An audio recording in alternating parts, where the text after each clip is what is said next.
Muling bumisita dito sa lalawigan ng Pangasinan ang Presidential Sister at Senadora Amy Marcos upang mamahagi ng tulong pinansyal sa mga Pangasinense. Una ito nagtungo sa bayan ng Manawag, Pangasinan at masayang ibinalita na mayroong 3 milyong pisong halaga ng financial assistance na ipamamahagi sa 1,000 residente sa nasabing bayan sa pamamagitan ng Assistance to Individuals in Crisis Situation o AICS program ng Department of Social Welfare and Development. Matapos ito ay agad na nagtungo ang senadora sa bayan ng San Fabian, Pangasinan at dito panibagong 1,000 residente naman sa bayan ng San Fabian ang nabiyayaan ng ayuda sa ilalim ng kaparehong programa ng DSWD. Ang mga benepisyaryo ng nabanggit na tulong pinansyal ay mga solo parents, persons with disabilities and special needs, senior citizens at mga indigent mula sa nasabing bayan. Nagpasalamat naman sina San Fabian Mayor Marlene Agbayani at Vice Mayor Constante Agbayani sa naging pagbisita ni Senator Amy sa kanilang lugar.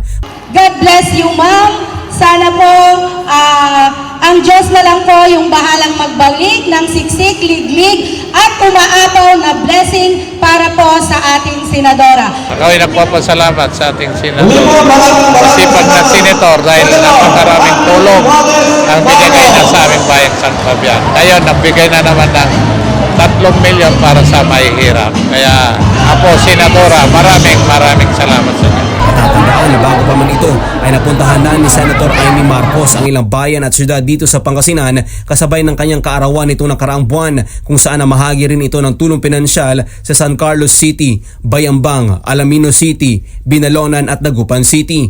Malaki naman ang pasasalamat ni Dagupan City Mayor Belen Fernandez na sa unang pagkakataon ay nabigyan ng importansya mula sa national government ang mga solo parents dito sa lungsod. Alam nyo, natutuwa ako kasi for the first time na bigyan ng importansya ang solo parents. 1,000 po ang binigyan niya ng tulong sa solo parent, 1,000 solo parent. Palagay ko, hindi yan hihinto dahil priority din ni Senadora Amy ang tumulong po eh. Samantala, inihayag at ipinangako naman ng pambansang ate na kanyang ipagpapatuloy ang mga programa ng kanyang yumaong ama at dating Pangulong Ferdinand Marcos Sr. Tuloy-tuloy ang pagtulong natin. Ituloy muna ang una sa mga proyekto ng tatay ko na dire-diretso sa tao. Diretso sa tao, siguro yung iba, naaalala pa ba ninyo yung murang bilihin sa mga tindahan, ang tawag Kadiwa Store. Di Lola tayo, baka naalala pa rin. At yung kinakain natin ng mga tinapay sa elementary, naalala ba ninyo? Anong pangalan? Nutriban!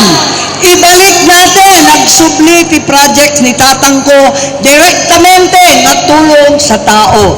Para sa Pilipinas kung mahal, Almar Forzuelo, SMNI News. Okay na ba?